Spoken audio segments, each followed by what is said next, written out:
네, 경기 회복세 우리가 기대하고 있죠. 백신의 접종률이 높아지면서 그리고 생각보다는 1분기 실적이 굉장히 잘 나올 수 있다. 전반적으로 그렇다는 거죠. 그런 기대가 이어지고 있는데요.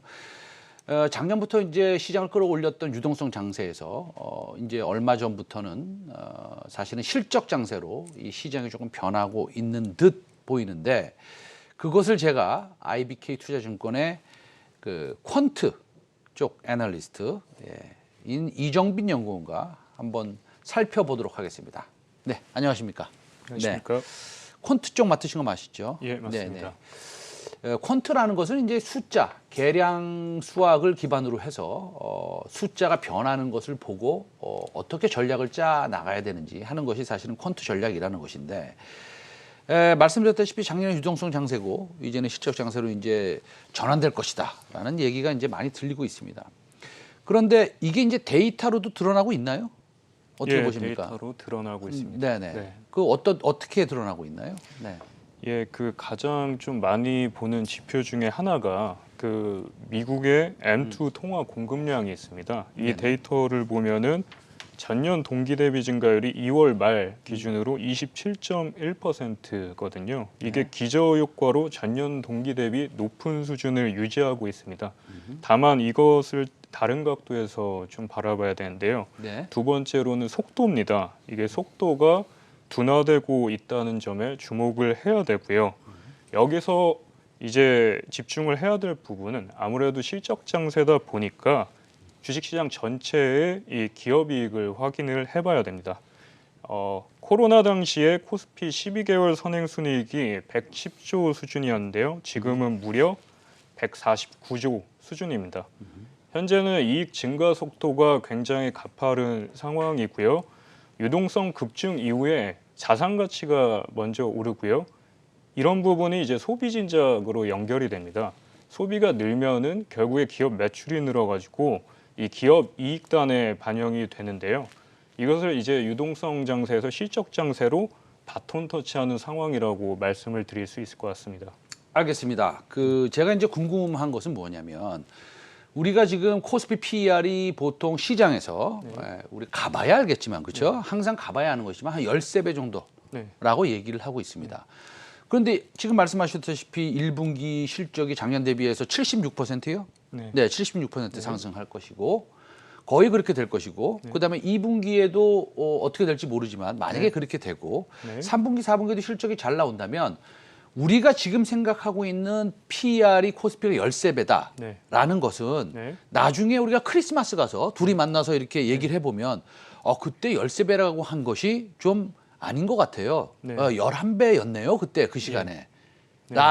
라고 그런 상황이 될 수도 있다고 생각하십니까? 아니면 전혀 13배도 조금 좀 공격적으로 잡은 거다라고 생각하십니까?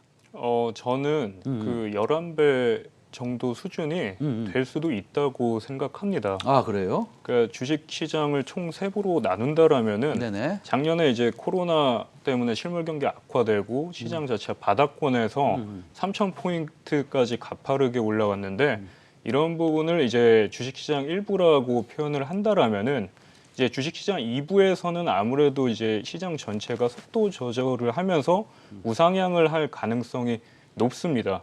근데 이제 문제는 실적의 가시화가 진행이 되면서 이익 증가 속도가 주가를 뛰어넘게 됩니다. 그래서 이제 PER 레이쇼라고 하는 이제 분자가 프라이스고 분모가 어닝스인데 어닝스 증가 속도가 가팔라지면서 현재 이 고밸류 부담을 해소를 할 수가 있는 거거든요. 그래서 말씀 주신 바와 같이 현재는 뭐 13배 정도 얘기가 나오지만 이 밸류에이션 부담은 실적으로 인해서 충분히 해소될 수 있다. 이렇게 보고 있습니다. 알겠습니다. 우리가 이제 뭐 먼 미래를 잘 모르니까 그게 좀 항상 걱정이 되는데 그럼 가까운 미래는 우리가 그래도 어느 정도 알 수 있지 않습니까? 그것도 쉽진 않지만 그럼 1분기의 실적 시즌에 대비해서 사실 실적 서프라이즈가 나온 종목들을 우리가 미래에 가서 다 알 수 있다면 얼마나 좋겠어요. 그러나 지금 우리가 한번 추측을 한번 해볼 수는 있는 거죠. 네. 그래서 보니까 이른바 어닝스 서프라이즈 포트폴리오를 제안하셨는데 네. 이 어닝스 서프라이즈 포트폴리오 네. 이게 어떤 건가요? 아무래도 지금 현재 실적 장세다 보니까 이제 실적주에 초점을 맞추었고요. 아무래도 이제 실적을 예상할 수 있는 것은 애널리스트 이익 전망치입니다. 그게 이제 컨센서스 기반이고, 근데 이제 컨센서스보다 좀 더 정확성이 높은 스마트 컨센서스라는 부분이 있습니다. 네. 이게 이제 정확성과 적식성이 높은 데이터인데 이걸 이제 일반 컨센서스와 비교해 가지고 서프라이즈 예상 종목을 추출합니다. 그래서 말씀 주신 이 어닝 서프라이즈 포트폴리오는 이제 실적 관련 변수 5가지와 수급 변수 2가지를 사용하는데요. 그 말씀드린 실적 변수 5가지 안에는 이제 뭐 다음 분기 서프라이즈 확률과 이제 뭐 이익 전망치의 변화율이라든지 이런 데이터들이 들어갑니다. 그래서 이런 부분을 반영해 가지고 좀 더 이제 다가오는 1분기에 대한 서프라이즈 예상 종목을 겨냥한 포트폴리오라고 말씀을 드릴 수 있을 것 같습니다. 알겠습니다. 그러니까 5가지의 이익 전망치에 네. 대한 예측치 데이터를 예. 사용하셨고 2개의 그 수급 전망치, 예. 수급 데이터. 예. 근데 수급이 기관하고 외국인 보면은 뭐 한 5일 샀다가 5일 팔았다가 하루 사고 네. 뭐 이런 어쨌든 뭐 주로 팔지 않습니까? 예, 예. 그러면은 각 종목별로 이렇게 계산을 좀 하셨겠네요.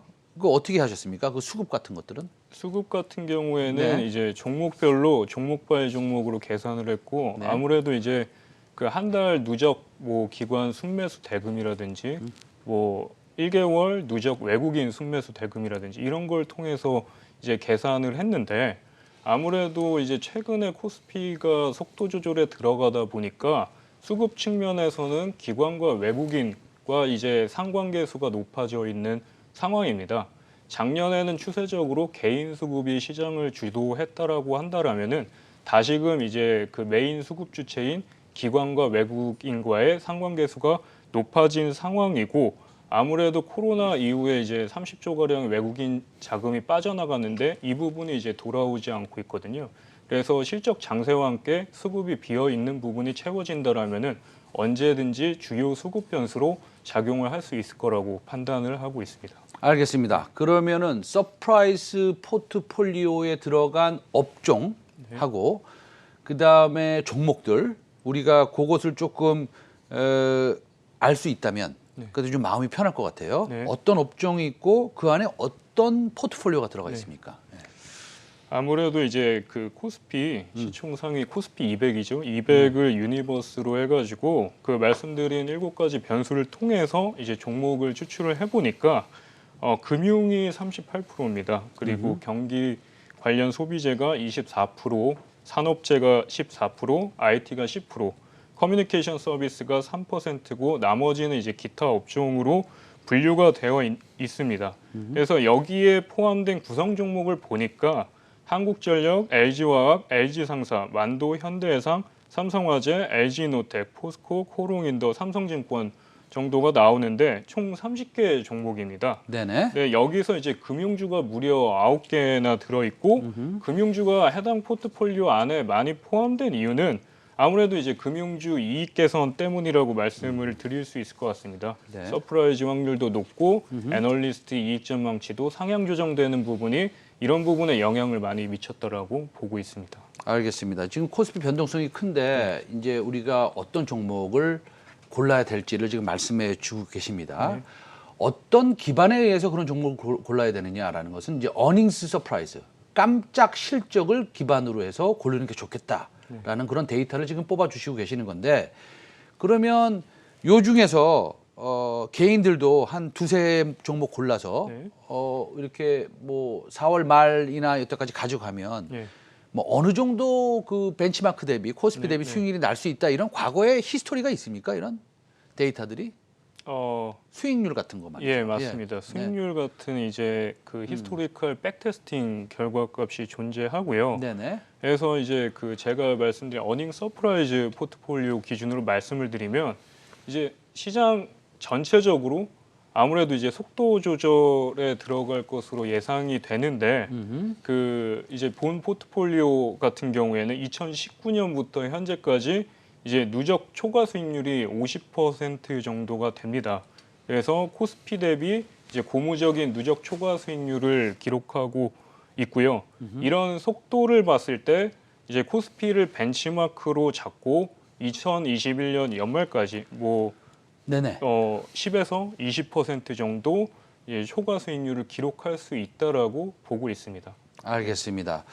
그 금융주가 굉장히 많이 들어갔잖아요. 네. 근데 이제 금융주는 사실은 항상 저평가돼 있을 수 있고, 그렇죠? 네. 영원한 저평가 종목 네. 뭐 이럴 수도 있고, 그다음에 금융주가 어닝 서프라이즈가 나온다고 해서 네. 주가가 그렇게 크게 반응을 할까라는 그런 생각도 하시는 분들도 계실 거예요. 예, 예. 오히려 예를 들어서 소재 업종, 아까 예, 말씀하신 여기 포함된 것 중에서 뭐가 네. 있을까요? 코롱 인더스트리. 예. 코롱 인더 같은 거는 실적이 좋게 나오면 예. 뭐 주가가 좀 아주 강하게 예. 움직이는 이렇게 경향이 있을 듯도 보이는데 예. 개인들은 그러면 예를 들어서 금융주가 그렇게 많이 들어가 있다면 네, 네. 금융주를 꼭 포함시키는 것을 권유하십니까? 어떻게 보세요?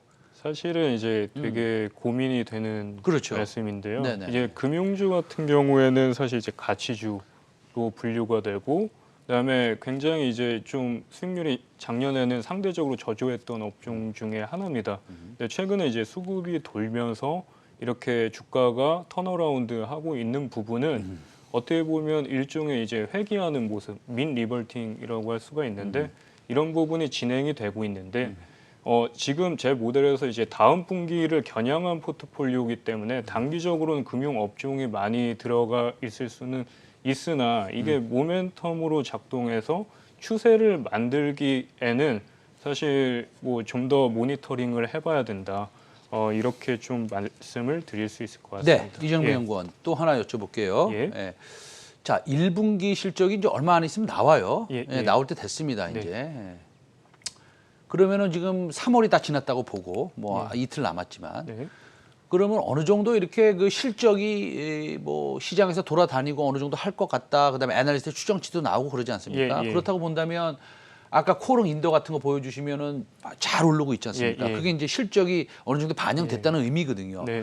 그래서 1분기 실적은 사실은 한 모르겠어요. 제가 이런 말씀 드리면 어떨지 모르겠지만 70% 정도 반영됐다. 예. 뭐 이렇게 생각이 들어요. 느낌적인 느낌으로. 예.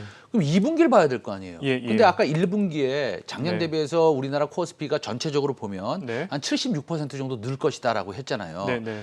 근데 2분기에 그 정도 늘지 않으면 사실은 네. 시장은 조금 조정가 할 수 있거든요. 예. 그럼 2분기도 맞습니다. 그만큼 늡니까? 라는 게 질문입니다. 네. 아무래도 1분기 실적이 고무적이다 보니까 네네. 일단은 봐야 되는 게 올해는 기저효과의 해라는 것입니다. 그래서 GDP 성장률로 보면은 작년에는 이제 주요국들이 안 좋았고 올해는 다 플러스 전환하는 턴어라운드의 해, 기저효과의 해라고 말씀을 드릴 수 있을 것 같은데요. 이걸 이제 분기 베이스로 보더라도 지금 애널리스트 전망치가 1분기 실적이 고무적이다라고 집계가 되고 있는데 이게 연속성을 지니거든요. 그래서 2분기에도 연이어서 실적이 이제 좋을 가능성이 높다. 이렇게 좀 말씀을 드릴 수 있을 것 같습니다. 네. 굉장히 좋은 뉴스입니다. 네, 오늘 감사합니다. 네. 그럼 2분기 실적 어떻게 될지 한번 그 이정빈 연구원 그때 한번 다시 한번 초대하겠습니다. 네. 알겠습니다. IBK 투자증권의 퀀트 네. 계량 애널리스트 이정빈 연구원이었습니다. 네. 오늘 감사합니다. 예, 감사합니다.